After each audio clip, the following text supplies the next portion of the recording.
Whoever invented the sewing machine was a genius. We know that when you sew by hand, you have to go through the top and pull it out the other side. But what we see in the sewing machine is that it just passes through one side of the cloth and pulls it back out. So how do these threads stay on the cloth? And it's very fast. We all know that every needle has an eye, and that's been true since the beginning of time. Until 1755, a man named Charles probably thought it was too cumbersome to sew, so he created a needle with a point at both ends, and the eye was moved to the bottom, so you don't have to turn the needle over and over again. Surprisingly, this needle is still used in sewing machines today. But there was still a problem. Even though the eye end of the needle can pass through the fabric, but when we pull the needle out, the thread also comes out. It's not hard to solve this problem. All we need to do is to leave a loop underneath the needle as it passes through the fabric. And when the needle comes down the next time, it goes through the loop at the same time. This creates a chain of stitches.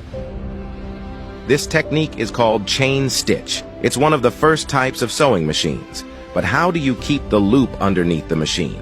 In 1857, there were two almost simultaneous solutions to this problem. One was to add a hook underneath the machine. As the needle penetrates the sewing fabric and carries the thread down, then as the needle rises, the thread between the eye of the needle and the sewing fabric is removed.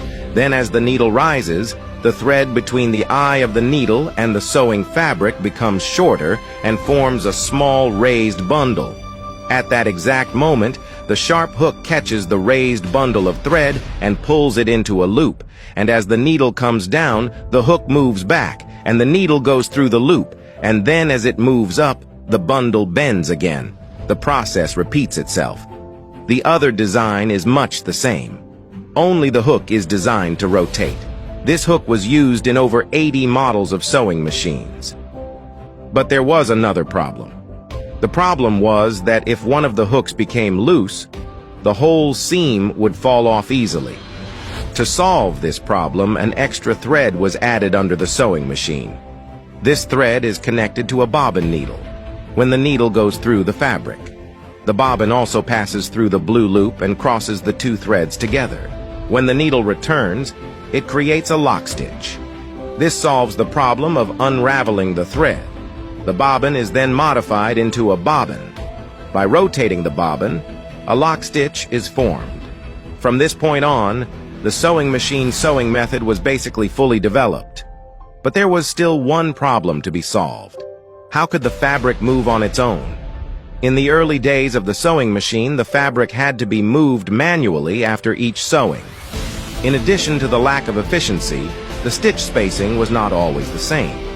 For this reason, a presser corner was added to the sewing machine to hold the fabric in place.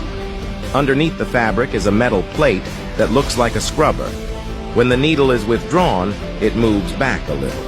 This friction pushes the fabric into position for the next stitch. The fabric would move on its own as it was sewn. This design is still used on every sewing machine today.